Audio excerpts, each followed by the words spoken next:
이 기독교는 역설의 복을 가지고 있는 종교입니다.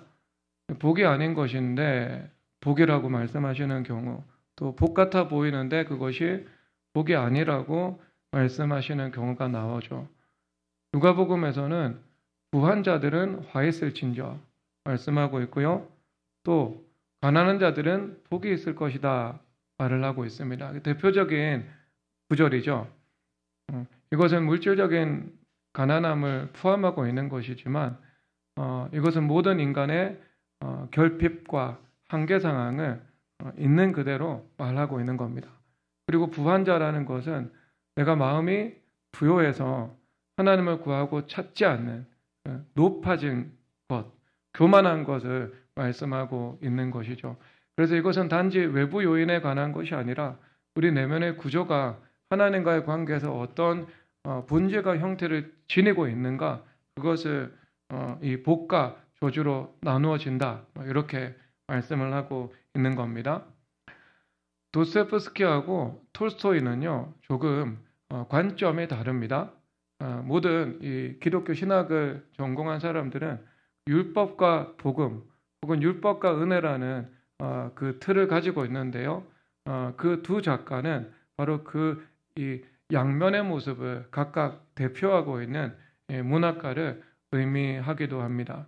근데 그 중에서 도스토옙스키는 가장 잘 자신의 작품을 통해서 통찰하고 있는 것이 무엇인가? 그것은 인간의 죄면서 조금 더 구체적으로 말하면 그 죄로 인한 고통에 대해서 말하고 있습니다. 그래서 그의 작품은 모두 사상적으로나 아니면 격정적으로나 죄를 추구하고, 그리고 그 죄가 만들어낸 고통 때문에 이 자아가 무너지는 것을 경험하는 그 인격을 보여주고 있습니다. 그래서 라스콜로니코프는 그 사상적으로 자신의 정당성을 부여하지만 그 살인죄로 인한 씻어낼 수 없는 그 죄책감에 사로잡히는 것을 보여주고 있고요. 그리고 또 두 번째, 카라마조프가에서 드미트리는 자신의 욕정을 격정적으로 추구하는 삶을 살아갔는데 죄의 브레이크가 걸리지 않았는데 그 죄악의 참상을 경험을 하게 되면서 또 고통을 느끼는 모습을 보여주고 있는 것이죠.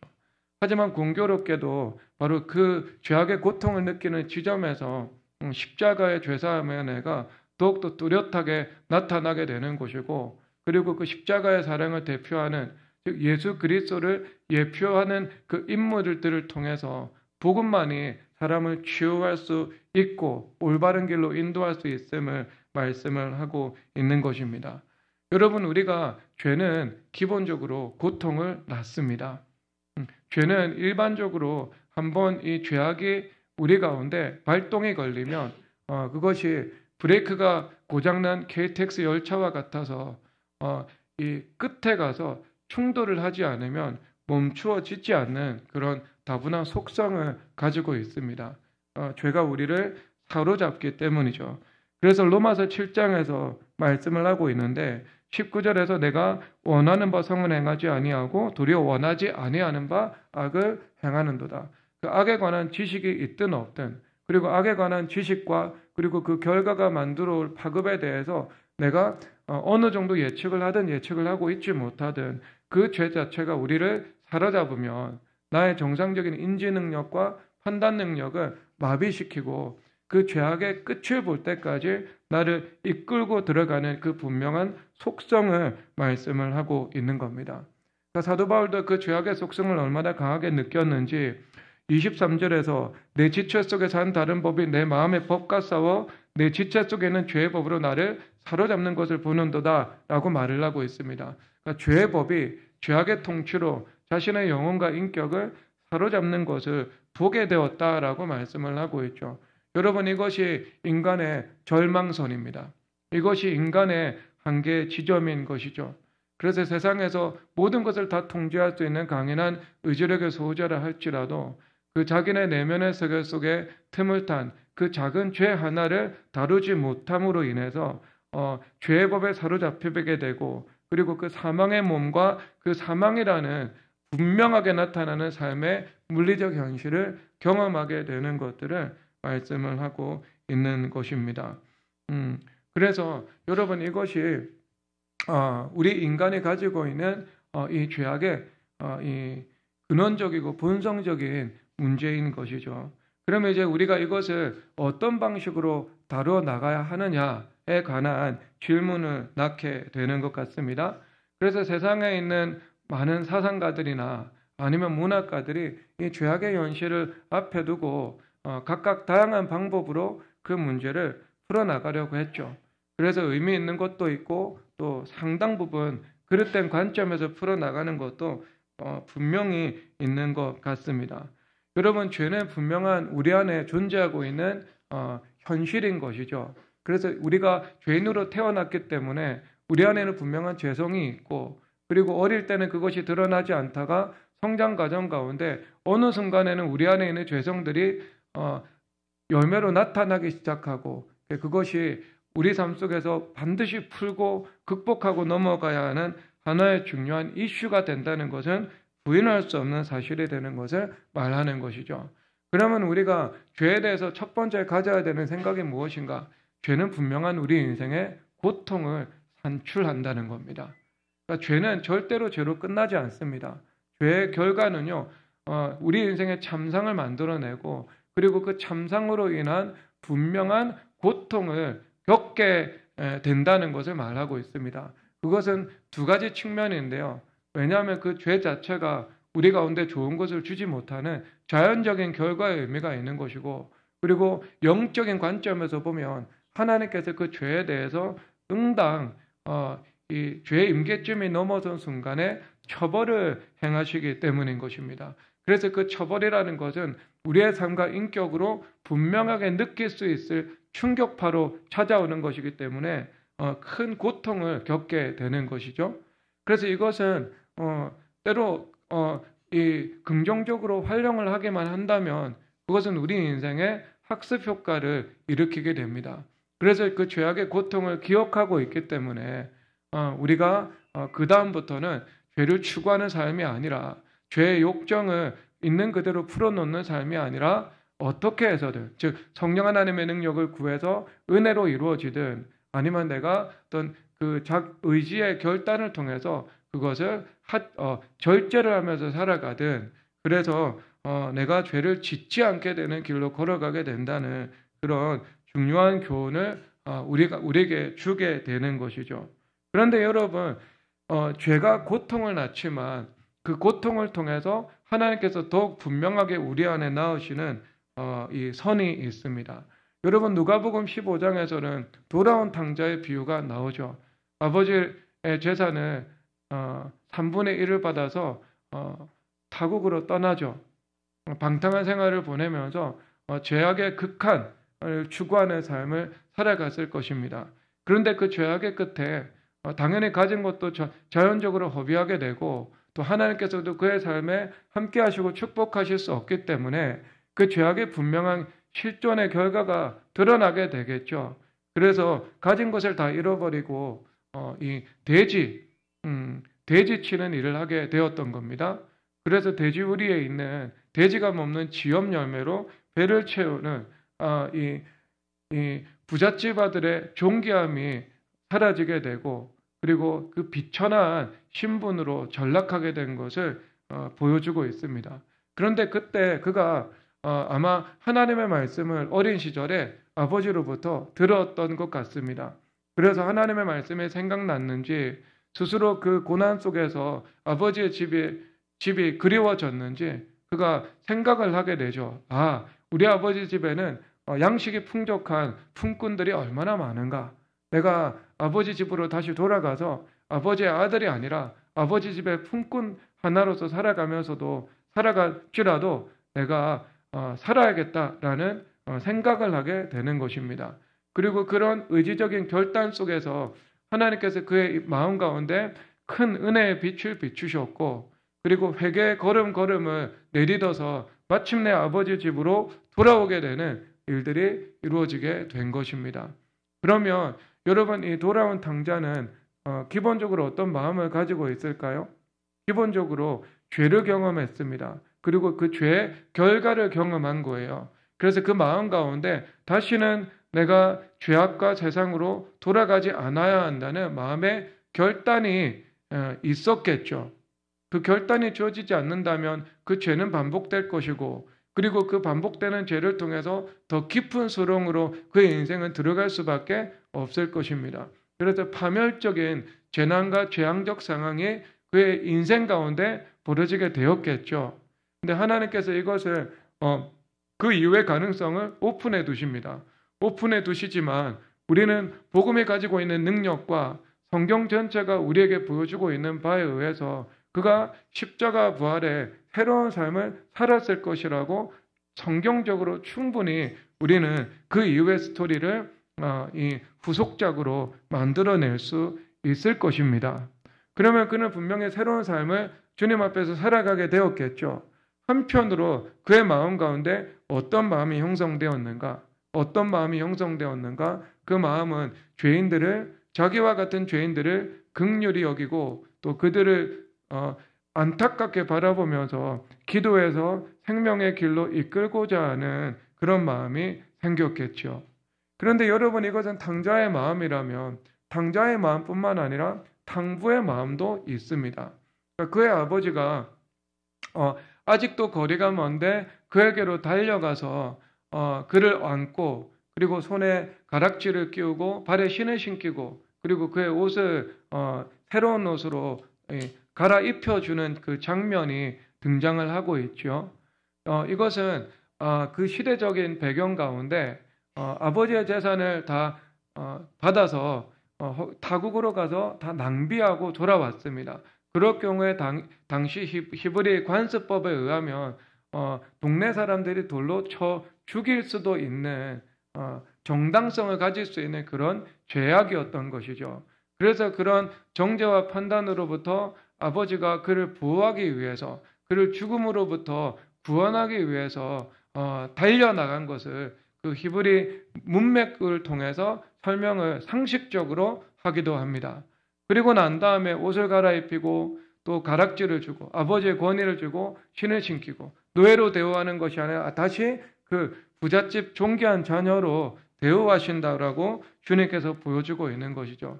그러면 여러분, 여기서 하나님 아버지의 관점에서 설명을 할 수도 있겠지만 우리 인간 아버지의 관점에서도 설명할 수가 있지 않겠습니까? 여러분, 예전에 그 프로축구 선수들이 승부 조작을 했습니다. 그 승부 조작한 이 선수들이 다 검찰 수사를 받게 되고 재판을 받아서 징역형을 살게 되었거든요. 그런데 그 기사가 무엇이었는가? 그 아버지들이 이 교도소 근처에 방을 구해서 자녀들이 1년 2년 징역형 살고 출감할 때까지 옥바라지를 한다는 기사였습니다. 세상도 그들을 버렸고 축구계도 그들을 버렸죠. 인생은 나락으로 떨어지게 되었습니다. 그럼에도 불구하고요, 그의 부모는 그를 버리지 않고 거기서 그들을 돌보는 모습을 보여주고 있죠. 그래서 아마 예전에 축구계에서 그들을 복권한다고 했을 때 모든 세상과 미디어는 돌팔매질을 했죠. 하지만 그들의 이 부모들은요, 누구도 그것을 거부하거나 아니면 비판하지 않았을 것입니다. 아마 그의 가족들은요, 누구보다도 더 복권되기를 원하는 마음이 있었겠죠. 여러분, 탕자의 아버지의 마음이 바로 그런 마음입니다. 세상의 마음과 탕부의 마음은 달라요. 탕부는 자기 자녀가 죄를 범했잖아요. 자기의 자녀가 이 탕자의 삶을 살았습니다. 허랑방탕한 삶을 살아가다가 죄악의 참상 속에서 회개하고 돌이켜 주님 앞에 돌아오는 것을 경험을 한 거예요.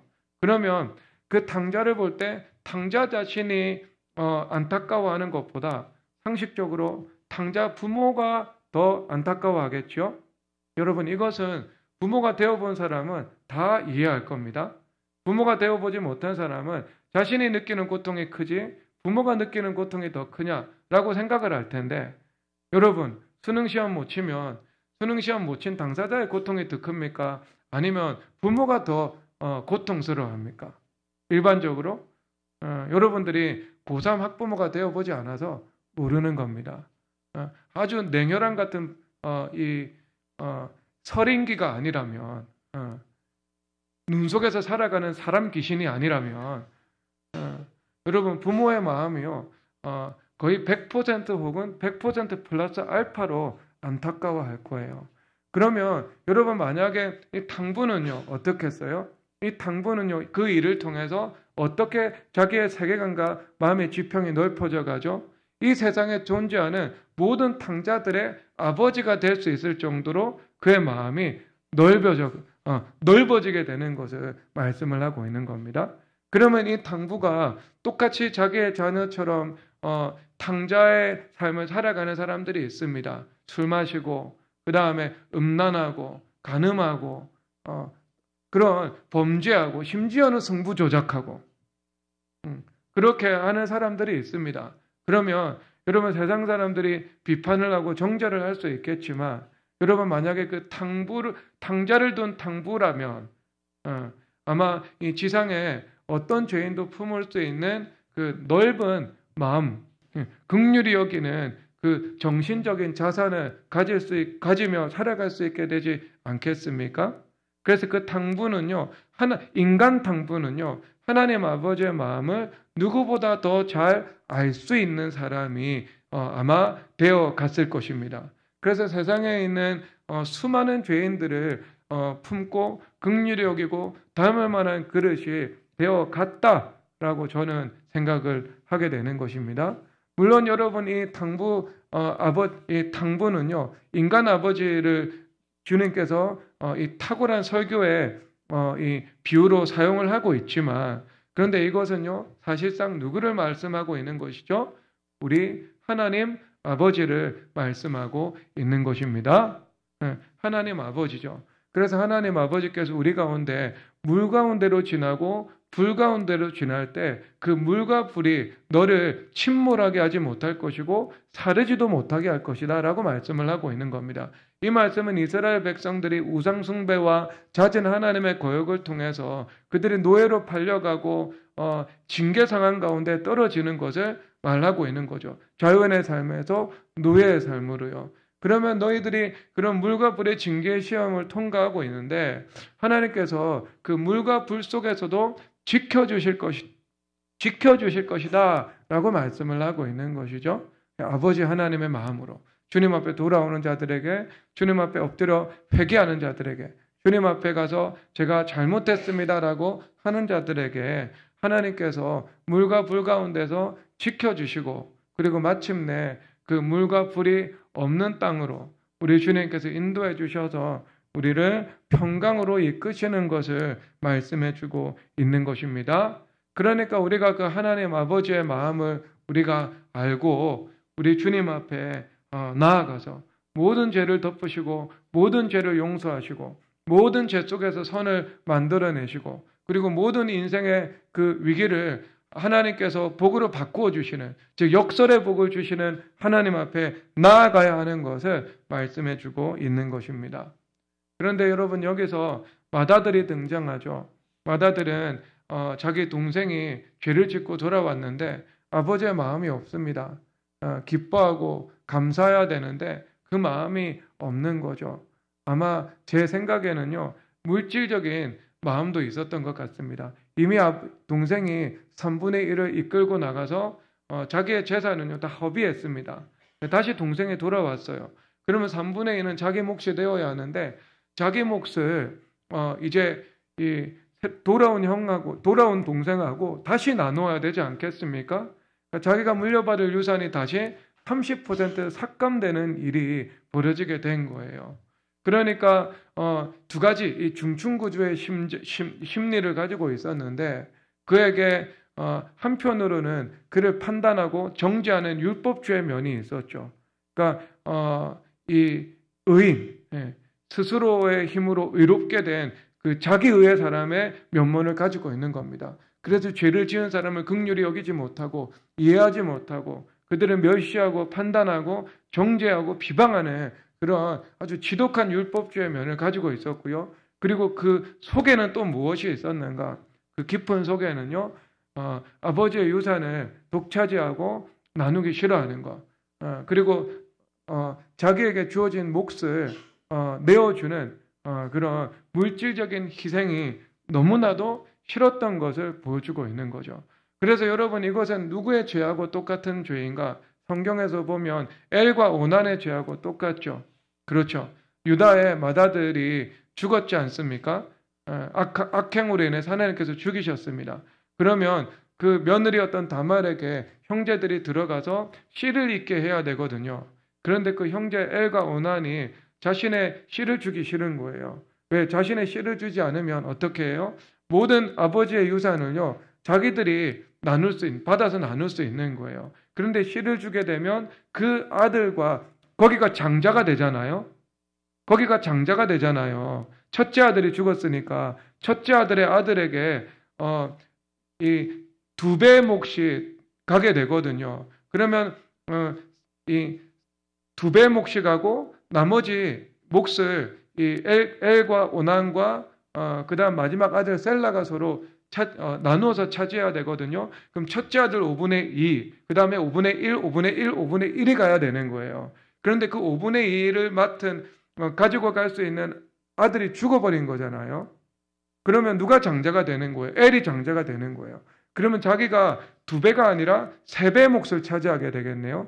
그렇죠. 맏아들의 몫인데 또 n분의 1 하니까요, 더 증가되는 거죠. 그 몫이.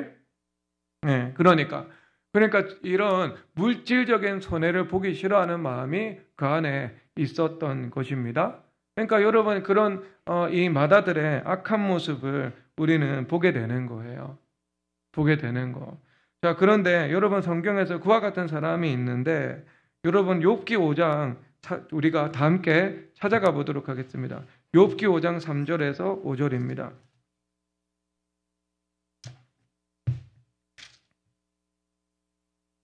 욥기 5장 3절에서 5절. 다 함께 합독하겠습니다. 내가 미련한 자가 뿌리내는 것을 보고 그의 집을 당장 저주하였노라. 그의 자식들은 구원에서 멀고 성문에서 억눌리나니 구하는 자가 없으며 그가 추수한 것은 줄인 자가 없되 덫에 걸린 것도 빼앗으며 올무가 그의 재산을 향하여 입을 벌리느니라. 아멘. 욥의 세 친구, 그 중에 첫 번째 친구인데요, 엘리바스라는 사람입니다. 이 사람은 너무 단순 무식한 세계관을 가지고 있습니다. 그래서 이 땅에서 물질적인 번영을 이루고 살아가는 사람들은 다 의인이고, 이 땅에서 물질적으로 궁핍하거나 아니면 육체 질병에 든 사람들은 모두 악인이기 때문에 저주를 받았다라는 이런 단순 무식한 사고방식을 가지고 있었던 거죠. 그러니까 여러분, 이런 복합적이고 다면적인 세계를 성경이 통찰을 하고 있는데요, 그것을 조금 더 인식하지 못한 그런 매우 협소한 안목을 가지고 있는 사람이었습니다. 그러니까 욥이 당하는 인생의 그 고난, 이 자녀들이 죽고 재산을 빼앗기고 육체 질병이 들어서 구더기가 살을 파먹어 들어가고, 여러분, 그런 모습을 보니까 욥은 악인이 분명하다. 이 고아의 팔을 꺾었고 가부의 소원을 멸시하였고 가난한 자들을 학대하였고 재판을 굽게 한 너는 악인이다라고 계속해서 정죄를 하고 있는 것입니다. 그런데 여러분, 이 사람의 속성이 여기서 무엇이 보이냐 하면은 그냥 욥을 보는 것이 아니라 그냥 객관적으로 어떤 사람을 바라보는 그 내면의 구조인데요. 뭐라고 말을 하고 있는가? 미련한 자가 뿌리내는 것을 보고 그의 집을 당장에 저주하였느니라 라고 말을 하고 있는 겁니다.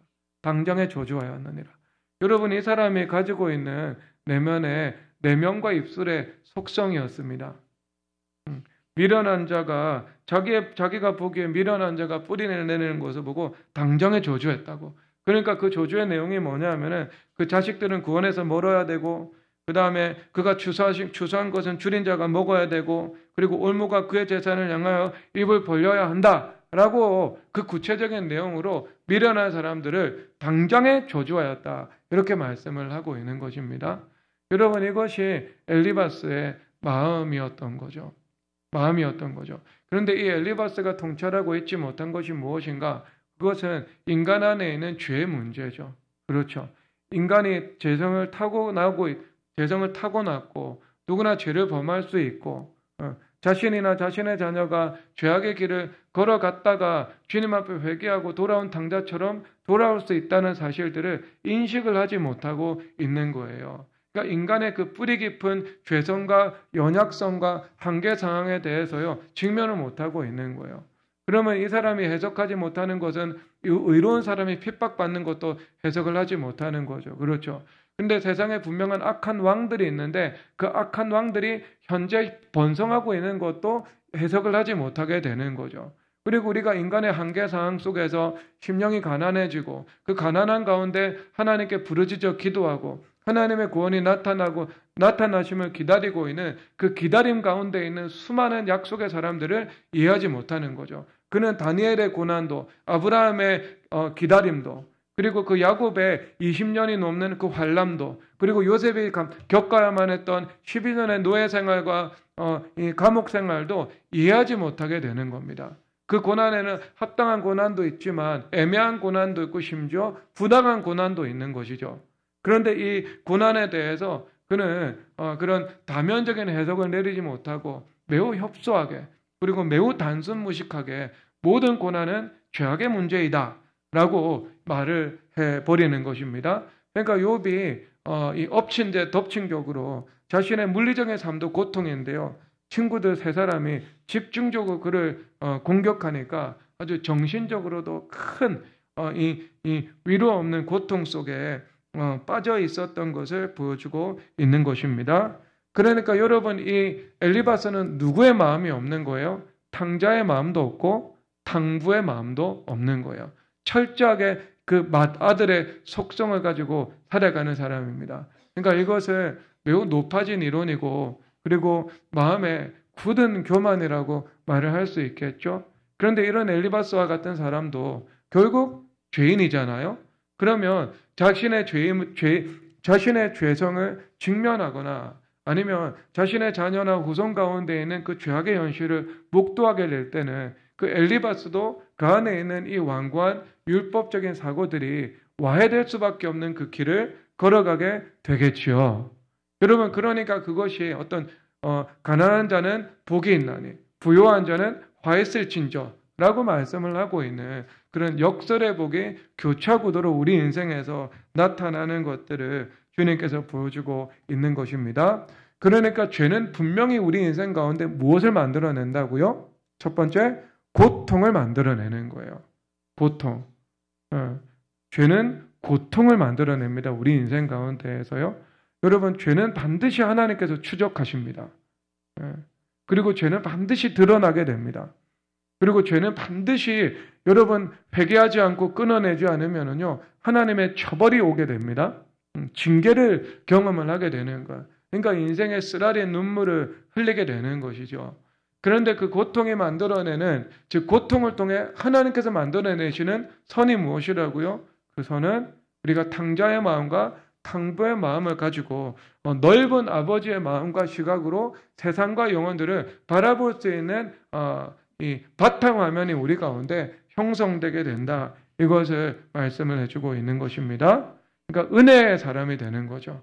은혜의 사람이 되고 은혜를 아는 사람이 되는 겁니다. 선과 악을 우리가 바로 분별해서 우리가 그 들보를 빼내고 그 다음에 의로운 길로 인도를 해 나가는데 그 모든 작업들을 행해 나갈 수 있는 하나님의 사랑과 하나님 아버지의 마음이라는 그 본성의 변화가 우리 가운데에서 인격화되어서 나타날 수 있다는 것을 말씀해 주고 있는 것입니다.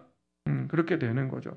자, 그러면 여러분, 자, 그런 죄악의 유익이 있으니까 죄를 범해야 되겠습니까? 네. 죄악의 유익이 있으니까 죄를 범해야 되겠습니까? 아닙니다, 여러분. 우리가 경험론의 관점에서 죄의 문제를 우리가 풀어나가면은요, 우리 인생은 고통으로 가득 차게 됩니다. 우리 인생은요, 환란이 끊어지지 않게 돼요. 하나님께서 주신 나의 잠재력과 나의 약속이요, 실현되는데 굉장한 이 커브 곡선을 만들어내는 일이 일어나게 되어 있거든요. 그래서 여러분, 우리가 죄를 미워하고 죄를 지향하는 삶을 살아가야 하는 것입니다.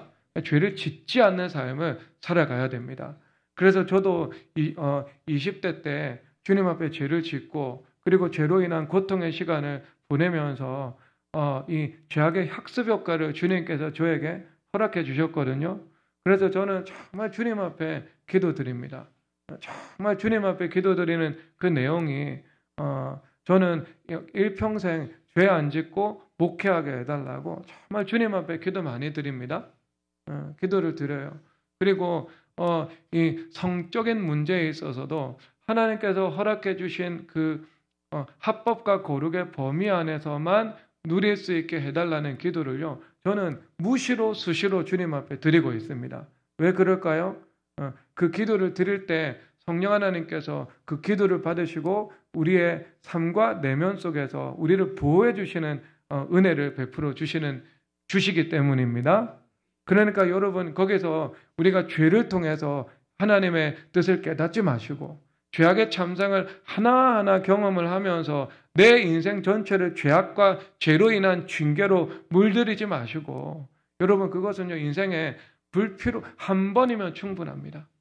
한 번이면 충분하고요. 그 한 번도 없는 것이 사실상 가장 유익하고 복된 길이기도 합니다. 합니다. 그러니까 여러분, 없는 사람은 없는 그대로 기도해서 살아가시고, 그리고 그 히스토리가 있었던 사람은요, 그 한 번의 죄를 교훈 삼아 가지고요, 다시는 여러분 죄를 짓지 않고 죄를 피하는 삶을 살아가기를 주님의 이름으로 축복합니다. 그래서 요한복음 8장에서 말씀하시잖아요. 요한복음 8장에서 주님께서 가늠한 여인이 붙잡혔잖아요. 여러분 그 가늠한 여인이 한 번 가늠했을까요? 저는 그렇게 생각하지 않습니다. 여러분, 먼저 죄악의 상상을 했던 거겠죠. 상상의 어떤 이 죄악의 영감, 죄악의 상상의 문은요, 계속해서 열어준 것입니다. 그러니까 상상의 측면에서 죄를 받아들인 거예요. 첫 번째 시작입니다. 그러면서 그 안에서 계속해서 죄가 이 산모의 배에서 태아가 자라나는 것처럼 죄가 자라났겠죠. 그리고 나서 구체적인 행동으로 나타났는데요. 이 간음을 시작했을 것입니다. 그런데 그 간음의 쾌락의 노예가 되니까요, 이제 중단을 하지 못하는 처지가 되어버린 거예요. 그래서 한 번, 두 번, 세 번 지속적으로 하다가 하나님께서 이것을 드러내신 것이죠. 드러내신 것. 그래서 여러분, 얼마나 큰 고통 속에서 엎드려지게 됩니까? 그런데 그때 예수님께서 나도 너를 정죄하지 않는다, 이렇게 말씀하고 있죠. 그 하나님께서 우리에게 분명한 좌표를 주시죠. 정죄하지 않는다고. 왜 그런가? 여러분, 로마서에서 말씀을 하시는데, 로마서 2장 1절에서 이렇게 말씀하십니다. 그러므로 남을 판단하는 사람아, 앞에 있습니다. 판단하는 사람아, 누구를 막론하고 내가 핑계하지 못할 것은 남을 판단하는 것으로 내가 너를 정죄하매니 판단하는 내가 같은 일을 행함이니라. 아멘. 그래서 성경의 관점에, 성경에 가지고 있는 이 보편적 인간론이거든요. 판단하는 내가 같은 일을 행함이니라 라고 말씀을 하고 있습니다. 여러분, 인간의 죄성이에요. 보편적인 죄성입니다. 너 간음했지? 라고 말을 하는데 너 간음했지? 라고 말을 한 사람도 뭐예요? 똑같이 그 안에 간음의 죄악의 속성이라는 음란의 씨를 가지고 있다는 것을 말씀을 하고 있는 거예요. 여러분, 이것은 주님의 통찰이거든요. 주님의 통찰. 너 도둑질했지? 도둑질하면 안 되죠, 여러분. 도둑질하면 감옥 간다고요, 감옥. 그러면 여러분, 그런데 도둑질했지라고 판단을 또 해서는 안 된다는 거, 주님께서는. 왜? 우리 가운데 무엇이 있다고요? 탐심이라는 죄의 씨가 있으면 그것은 곧 도둑질과 같은 일이다 라고 말씀을 하고 있는 것이지 않겠습니까? 그래서 그 보편적 죄성의 관점에서 볼 때 판단하는 너도 같은 일을 행하는 사람이다. 누구 앞에서? 하나님 앞에서요. 하나님 앞에서는. 그러므로 이 세상 그 어느 누구도 죄를 지은 사람을 향해서 판단할 수는 없다. 이것을 주님께서 말씀해 주고 있는 것입니다. 그러니까 우리 교회 성도들은 그 판단하지 않는다는 면에서 참 제가 하나님 앞에 감사하고 있습니다. 다양한 교회 안에 많은 이슈와 일들이 있었지만 우리 교회 성도들 중에 그것을 판단하는 것으로 그것을 가정한 경우는요, 제가 지금까지 본 바가 없습니다. 그러니까 다 긍휼히 여기고 또 용서하고 기본적으로 우리 자신들이 죄인이라는 그 가장 이 헌법 제1조 1항과 같은 하나님 앞에서의 이 이 조항을요, 내가 스스로 가지고 살아가는 것이죠. 자, 그러면 우리가 판단하지 않아야 되는데 그 판단하지 않는 것을 뿐만 아니라 주님께서 그 다음에 하시는 결정적인 언급이 있는데 가서 다시는 죄를 범하지 말라 이렇게 말씀을 하고 있는 겁니다. 그러니까 가서 다시 죄를 범하지 말라라는 게 중요한 거예요. 여러분 톨스토이가 톨스토이 복음이라는 것을 가지고 있거든요. 그러니까 톨스토이는 이 기독교 그리고 성경을요 복음으로 보지 않습니다. 복음으로 보지 않고요 윤리나 도덕의 체계로 보는 거죠. 그러니까 예수님은요 우리의 롤 모델 정도에 불과한 존재인 거예요.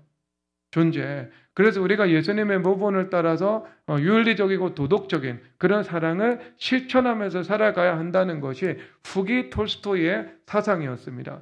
그래서 전쟁과 평화에서는 그런 사상이 두드러지게 나타나고 있지는 않지만 후기에 썼던 그러니까 그의 나름의 톨스토이 신학이 정립된 이후에 썼던 사람은 무엇으로 사는가라는 단편에서는 그런 세계관이 꽤 속 투영되고 있습니다. 그래서 그가 그 책 자체가 주장하는 바 그리고 그 책 자체가 우리에게 던지는 핵심 메시지는요. 지극히도 성경적입니다. 사랑해야 된다. 희생해야 된다. 십자가와 연합해야 된다.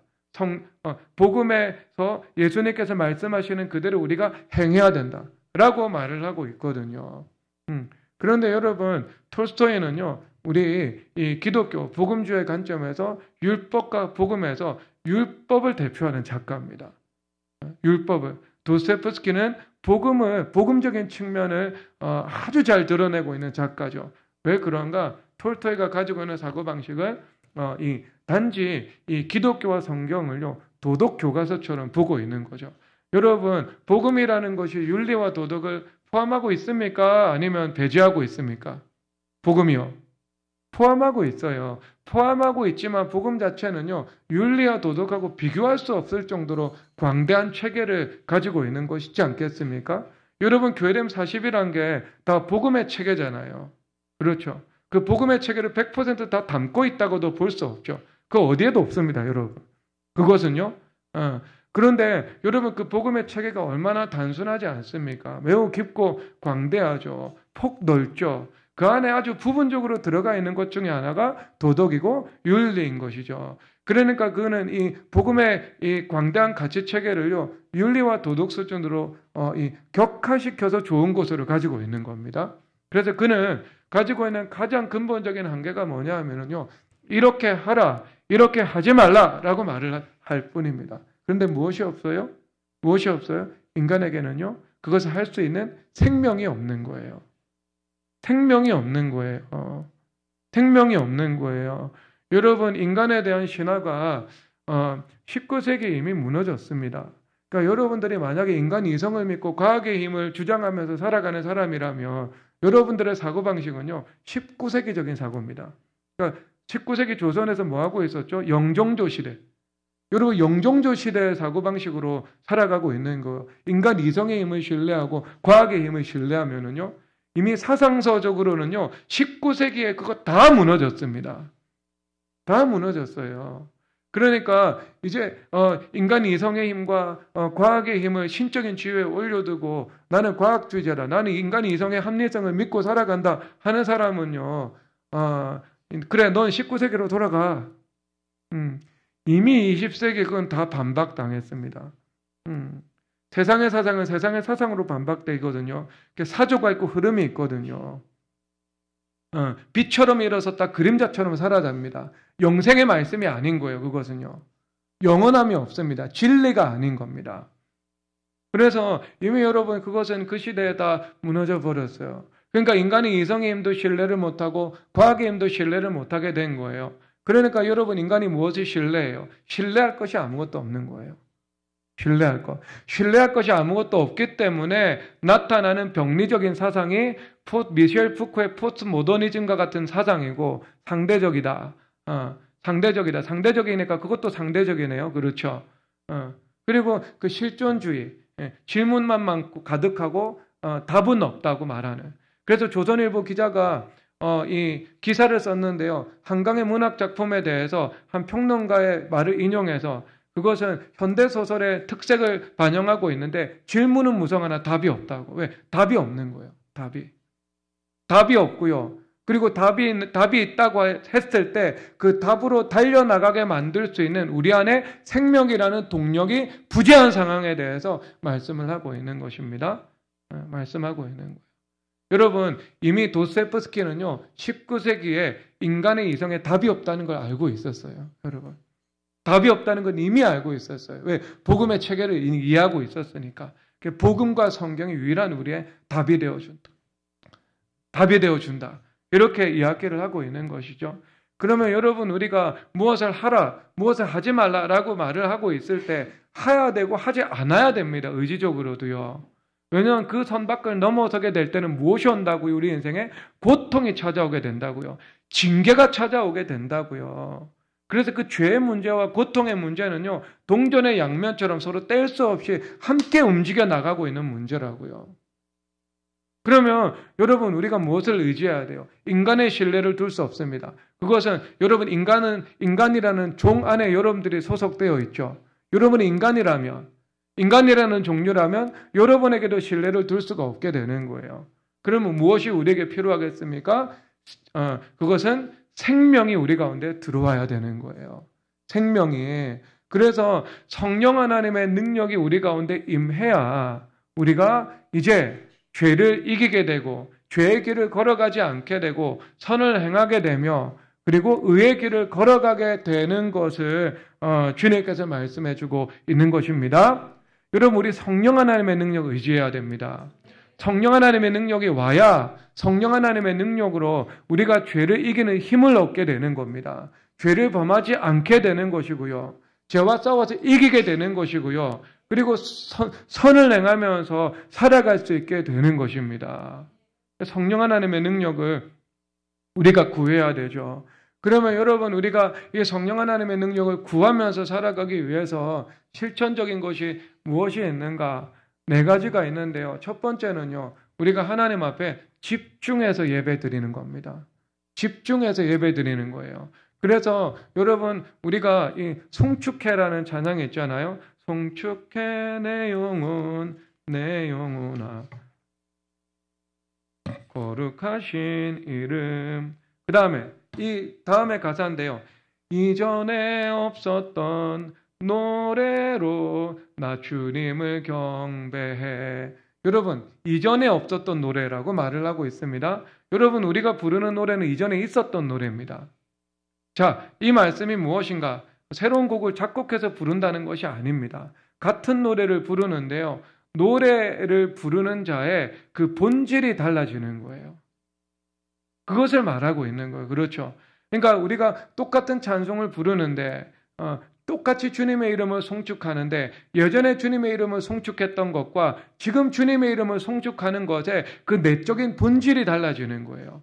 그래서 그 내적인 본질이 달라지니까 우리 입술의 열매도 달라지고 입술의 찬양도 달라지고 그렇죠. 우리의 기도의 언어도 달라지고 우리의 예배의 태도도 달라지게 되는 것을 말씀해주고 있는 거죠. 이것이 이전에 없었던 노래로 주님을 예배하는 것을 말씀을 하고 있는 거예요. 예배는 늘 우리 삶 가운데 존재했지만 이제 예배를 드리는 나의 본질이 달라지고 태도가 달라지는 것을 말씀을 하고 있는 거예요. 간절히 예배를 드리는 것을 말하고 있는 겁니다. 그래서 저는 예배를 드리면서 간혹 그 예배 태도의 변화가 나타나는 것을 보고 제가 스스로 하나님의 은혜를 받을 때가 참 많이 있습니다. 환난당한 어떤 형제가 이전에 드리던 예배하고 지금 드리는 예배의 모습이 완전히 달라져 있어요. 주님 앞에 정말 집중력을 가지고 주님 앞에 온 힘을 다해서 신령과 진정으로 예배드리는 예배자의 모습으로 주님 앞에 서게 되는 것을 보게 되는 거예요. 예배가 달라져야 됩니다. 그리고 또 무엇이 달라지는가? 우리가 두 번째는 죄를 이기기 위해서는요, 선을 행하기 위해서는 부르짖어 기도하는 능력을 받아야 됩니다. 여러분, 시편 모든 기자들이 자신의 죄악 속에서 그리고 징계 속에서 연단 속에서 시험 속에서 애매한 고난, 부당한 고난 속에서 주님 앞에 쓰고 있는 시잖아요. 그런데 그 시편에서 여러분 가장 많이 나오는 단어가 무엇입니까? 그건 주님 앞에 부르짖어 기도한다는 것 아니겠어요? 내가 밤낮 주님 앞에 부르짖었다. 내가 환난 가운데 주님 앞에 부르짖었다. 내가 고통 가운데 주님 앞에 부르짖었다. 내가 침상 가운데 주님 앞에 부르짖었다. 온갖 인간이 직면할 수 있는 모든 고통과 환난과 시험과 어려움의 상황 가운데에서 부르짖음의 노래로, 부르짖음의 기도로 주님 앞에 나아가고 있는 것을 보여주고 있는 거죠. 여러분, 그러니까 원수 마귀가 물러가고 죄악의 세력이 우리 안에서 무너지게 되는 것이지 않겠습니까? 여러분, 부르짖어 주님 앞에 기도를 드려야 됩니다. 부르짖어 주님 앞에 기도드리고 죄와 싸워서 이길 수 있는 힘을 달라고 주님 앞에 기도해야 되는 거예요. 죄악의 길을 걸어가지 않게 해달라고요. 걸어가지 않게 해달라고 간절히 주님 앞에 기도드려야 됩니다. 그리고요, 그러면 뭐가 달라지는가? 우리가 주님 앞에 드리는 기도의 언어 자체가 달라지게 되는 거예요. 입술의 열매거든요. 그러니까 내 안에 있는 것이 내 입으로 나오는 거예요. 그리고 내 입으로 말하는 것이 내 내면의 구조를 바꿔놓는 거 알고 계시죠? 그래서 여러분, 엘리바스는요, 당장에 저주하였느니라 라고 했을 때 그 심각한 문제가 무엇인가? 그가 하는 말이 점점 그 내면을요, 악성으로 물들이게 만들어 버린다는 그 문제가 있는 거예요. 그러니까 여러분, 본성의 바탕이 선하고 여러분 아주 좋은 그런 유전자를 물려받아서 여러분들이 좋은 인격을 가지고 살아가는 사람이라고 생각합시다.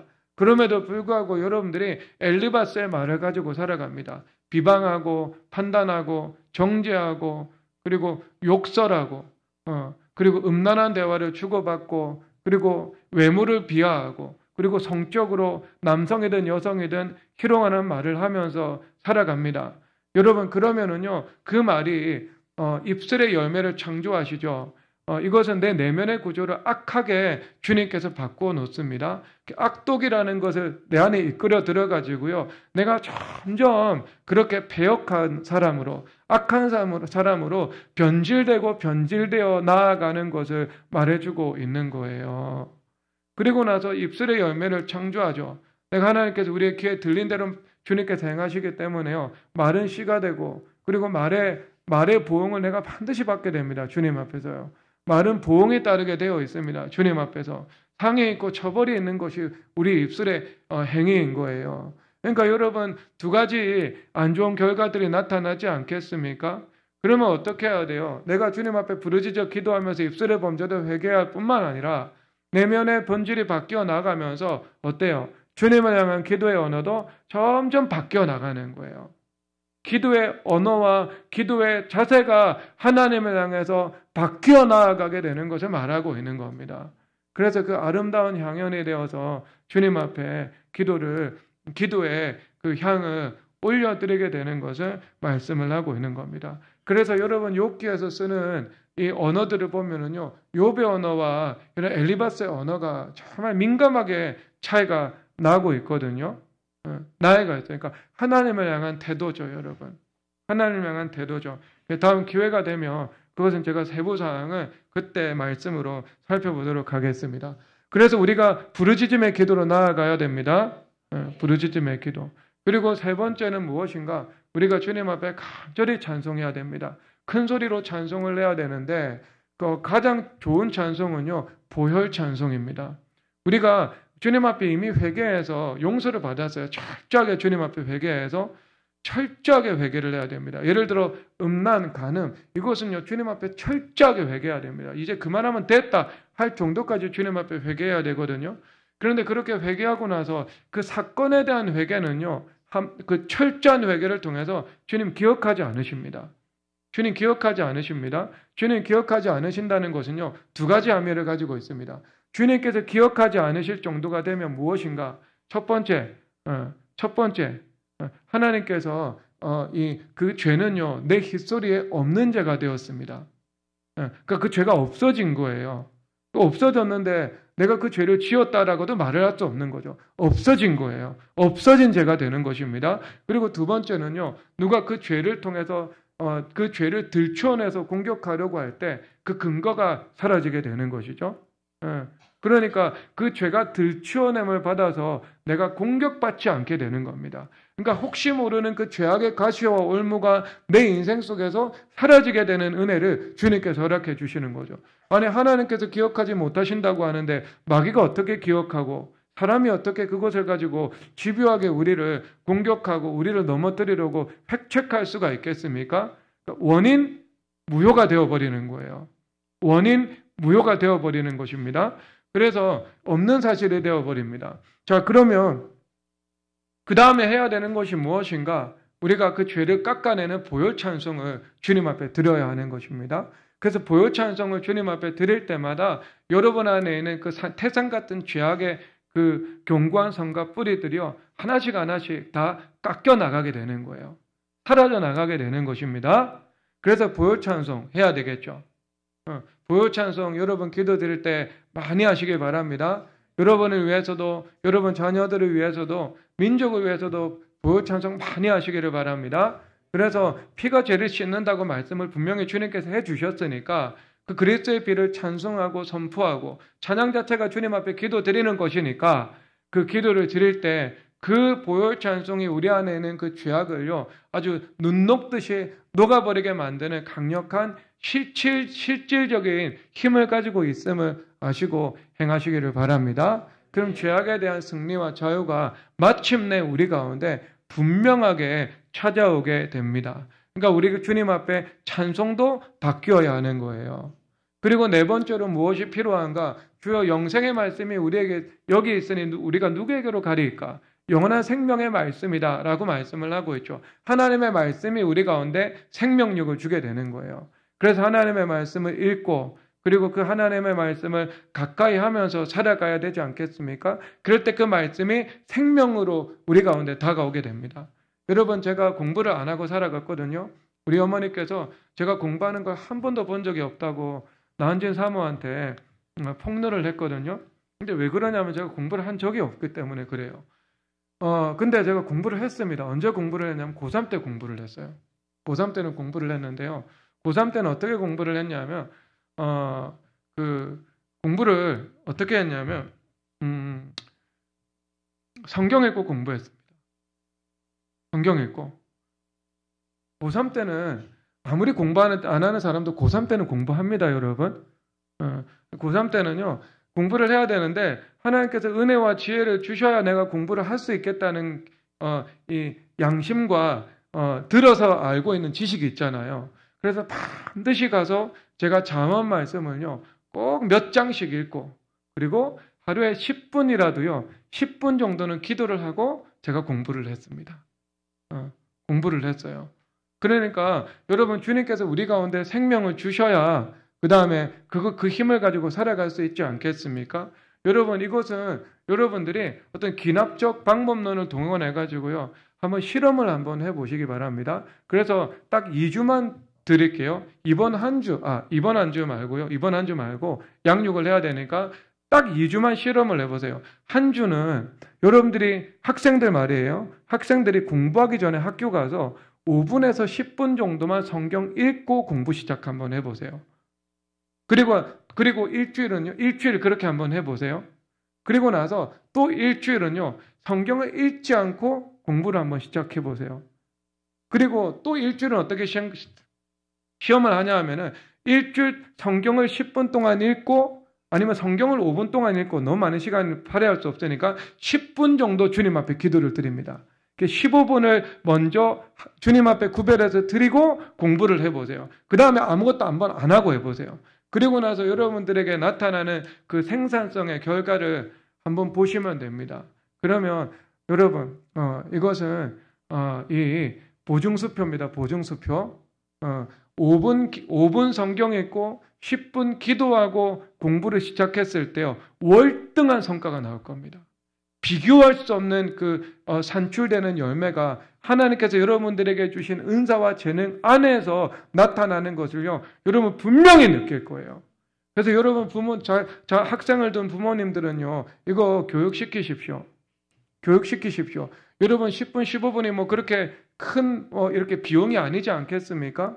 아무리 못해도 10분은 해야 되고요. 10분, 5분 하든지 아니면 5분, 10분 하든지 정해가지고요. 먼저 그것부터 하고 공부하는 습관 한번 들어보십시오. 습관을요. 아예 그 습관을 들어보십시오. 그러면은요. 여러분 자녀들 이 열매가 달라지고요. 성과가 달라지고 성취의 열매가 달라지는 역사가요. 분명하게 나올 거예요. 너희 학생들 그렇게 할 거야? 안 할 거야? 저기 어디요? 저기 김지우, 그 다음에 안시현,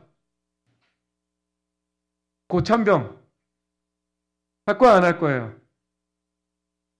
시현아, 일어서 봐. 일어서. 할 거야? 안 할 거야?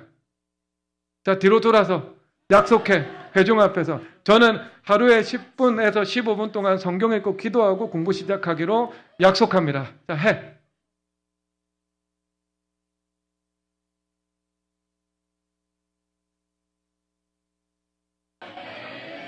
약속했어? 약속하니까 안 하면 안 돼. 안 한다고 죄가 되지는 않는다고 목사님이 여기 해줄게. 깜빡할 수도 있으니까 올무를 만들면 안 되니까. 근데 할 때 분명하게 열매와 결과가 달라지는 것을 여러분 경험하게 될 거예요. 여러분 사춘기하는 청소년도 그렇게 하시기 바랍니다. 그렇게 하는 게 훨씬 더 여러분 인생과 성과에 유익합니다. 그래서 이 네 가지가 여러분 죄와 싸워서 이길 수 있는 힘을 여러분한테 부여하시고 여러분 그러면 나는 피해갔다 직장인들 여러분 인생 그렇게 살지 마십시오. 어떻게 하실 거예요? 여러분 자, 저 따라하겠습니다. 저는 이제 성경 읽고 기도하고 업무를 시작하기를 하나님과 회중 앞에서 결단합니다. 아멘. 꼭 안 한다고 죄라고 하지는 않을게요, 여러분. 그러면 다음 주부터 너무 회개할 게 많은데 더 많아지잖아. 꼭 안 하는 사람도 한두 사람이 있을 텐데. 한두 번은 안 할 텐데. 그렇잖아요. 그러니까 죄라고 제가 말하지는 않을게요. 하지만 이것이 여러분들에게 엄청난 플러스 알파의 은혜를 주실 거예요. 새벽 기도 와서 기도했다면 그 기도로 충분하고 그런데 돌아가서 먼저 다른 것 하기 전에 성경 먼저 읽고 새벽 기도로 오지 않았다면 성경 5분, 기도 5분 하고 하루를 시작하라고요. 산기도 가서 산기도 하고. 그게 달라진다고. 여러분 인생 달라지게 만드는 아주 작은 습관이라고요. 작은 습관. 여러분 이게 여러분 인생을 바꾸게 될 것입니다. 우리 다 함께 송축의 내용을 찬양하도록 하겠습니다.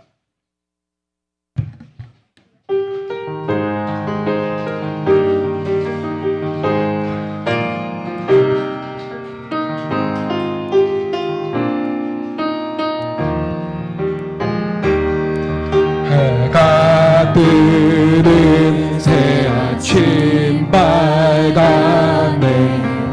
이제 다시 주님 찬양. 무슨 일이나 어떤 일이 내게 보여도 저녁이 올 때만은 노래 송축해 내 영혼아 거룩하신 이름 이전에 없었던 노래로 나 주님을 노하기를